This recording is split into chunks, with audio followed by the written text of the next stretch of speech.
আসসালামু আলাইকুম। অষ্টম শ্রেণীর ইতিহাস ও সামাজিক বিজ্ঞান টিউটোরিয়ালে তোমাদেরকে স্বাগতম। এই ভিডিওতে আমরা বাংলা অঞ্চলে সামাজিক ও সাংস্কৃতিক ইতিহাসের বৈচিত্র্যময় গতিপথ এই অধ্যায়ের একটি অনুশীলনী কাজ করব। তো শিক্ষার্থীরা, এখানে আমাদের আত্মপরিচয় অনুসন্ধানমূলক প্রতিবেদন লিখতে হবে। তো প্রতিবেদন কিভাবে লিখতে হয় সেটিও তোমরা এখানে শিখে যাবা। এখানে আমরা প্রথমে ইনস্ট্রাকশনটা পড়ে নেব, কি সম্বন্ধে আমাদের প্রতিবেদনটা লিখতে হবে।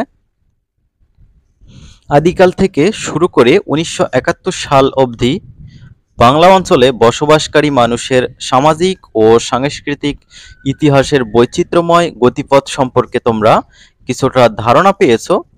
সমাজ সংস্কৃতির এই গতিপথ নির্ধারণে রাজনৈতিক ঘটনাবলী এবং বাংলা অঞ্চলের ভৌগোলিক উপাদানগুলোর রয়েছে কিছু প্রত্যক্ষ এবং পরোক্ষ ভূমিকা।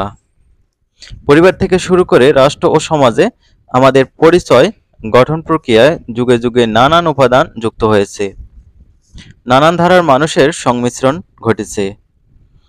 এর ফলে বৈচিত্র্য আর ভিন্নতাকে সঙ্গে নিয়েই আমরা লাভ করেছি এক অনন্য আত্মপরিচয়। চলো আদিকাল থেকে শুরু করে ইতিহাসের বিভিন্ন কালপর্বে আমাদের সমাজ ও সংস্কৃতি যেসব রূপান্তরের মধ্য দিয়ে গেছে সেগুলো উল্লেখ করে একটি প্রতিবেদন লিখি। তো শিক্ষার্থীরা, চলো আমরা একটি প্রতিবেদন লিখবো। তার আগে বলে নিতে চাই, তোমরা যারা এখনো চ্যানেলটি সাবস্ক্রাইব করো নাই, প্লিজ চ্যানেলটি সাবস্ক্রাইব করে রাখবে। অলরেডি যারা সাবস্ক্রাইব করেছো তাদেরকে অসংখ্য ধন্যবাদ। শিক্ষার্থীরা খেয়াল করো, প্রতিবেদনের প্রথমে আমরা তারিখ লিখে নেব। তো সুবিধা মতো তোমরা তারিখ দিয়ে নিবা। তারপর লিখবা প্রধান শিক্ষক, তোমাদের স্কুলের নাম দিবা। ওকে, আমি আমার নিজের স্কুলের নাম দিয়েছি যেখানে আমি পড়ালেখা করতাম। বিষয় বাংলা অঞ্চলে প্রাগৈতিহাসিক কাল থেকে বর্তমান পর্যন্ত পরিবর্তনের গতিধারা। খেয়াল করো, লেখা হয়েছে মহোদয়, আপনার দ্বারা আদিষ্ট হয়ে বাংলা অঞ্চলে প্রাগৈতিহাসিক কাল থেকে বর্তমান সময় পর্যন্ত পরিবর্তনের গতিধারা উল্লেখ করা হলো। বাংলা অঞ্চলে মানুষের বসবাস শুরু হয়েছে প্রাগৈতিহাসিক কাল থেকে। এ অঞ্চলে বিভিন্ন স্থানে খনন কাজ চালিয়ে প্রাচীন মানুষের বিভিন্ন বসতি কেন্দ্র খুঁজে পাওয়া গিয়েছে। বাংলা অঞ্চলে আদিকালের মানুষের উৎসব উপলক্ষ পর্যালোচনা করে দেখা যায় যে ফসল কাটার দিনটি ছিল তখন সবচেয়ে আনন্দের দিন। তাই ফসল কাটা ও সংগ্রহ করাই ছিল তাদের প্রধান উৎসব।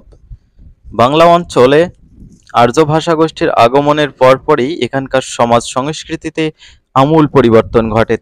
তারা ৫০০ সাধারণ পূর্বাব্দ থেকে বাংলা অঞ্চলে প্রবেশ শুরু করে। মৌর্য ও গুপ্ত সম্রাটগণ সোনার মুদ্রার প্রচলন করেন। ষষ্ঠ শতকের পর বাংলা অঞ্চলে বঙ্গ নামের এক স্বাধীন রাজ্যের উদ্ভব ঘটে, যার রাজধানী ছিল বর্তমানের গোপালগঞ্জের কোটালীপাড়ায়। বঙ্গের পর আরও একটি রাজ্য গড়ে ওঠে যার নাম গৌড়। তখন বিভিন্ন মন্দির ও বৌদ্ধবিহার গড়ে ওঠে। একাদশ-দ্বাদশ শতকে সুভাষিত, রত্নকোষ ও চর্যাপদ রচিত হয়। এই দুটো গ্রন্থে বাংলা মানুষের জীবনের নিপুণ চিত্র অঙ্কিত হয়েছে। ১৩০০ সালের শুরুর দিকে বাংলায় তুর্কি ও আফগানদের আগমন ঘটে এবং তারা স্থায়ীভাবে বসতি স্থাপন করে, যার ফলে ধর্ম, সংস্কৃতি ও রীতিনীতির গোড়াপত্তন হয়। আসতে শুরু করে আরবের অন্যান্য অঞ্চল থেকেও। তাদের হাত ধরেই বাংলায় প্রবেশ করে ইসলাম এবং গড়ে ওঠে মসজিদ, দরগা, খানকা শরীফ ইত্যাদি। ১৭৫৭ সালে ইস্ট ইন্ডিয়া কোম্পানি বাংলার রাজ ক্ষমতা অধিকার করে। বাংলা অঞ্চলের মানুষের সামাজিক সাংস্কৃতিক জীবনের পরিবর্তন আসে।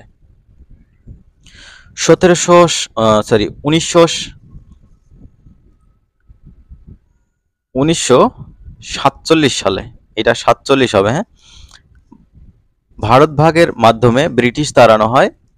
সৃষ্টি হয় ভারত পাকিস্তান নামের দুটি দেশ।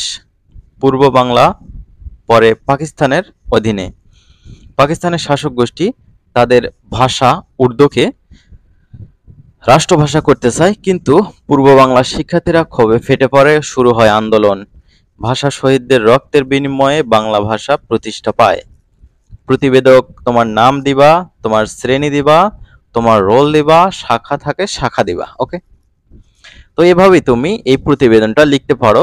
আশা করি বুঝতে পেরেছো কিভাবে প্রতিবেদন লিখতে হবে। সব প্রতিবেদনই সিস্টেম একই। ওকে, তোমরা একটা যদি প্রতিবেদনের স্টাইল জেনে থাকো, অনেক প্রতিবেদন লিখতে পারবা এই স্টাইলে। তো শিক্ষার্থীরা, আমরা পরবর্তীতে যে অধ্যায় রয়েছে এই অধ্যায় থেকে আলোচনা শুরু করব। শিক্ষার্থীরা ভালো থাকবে। আল্লাহ হাফেজ।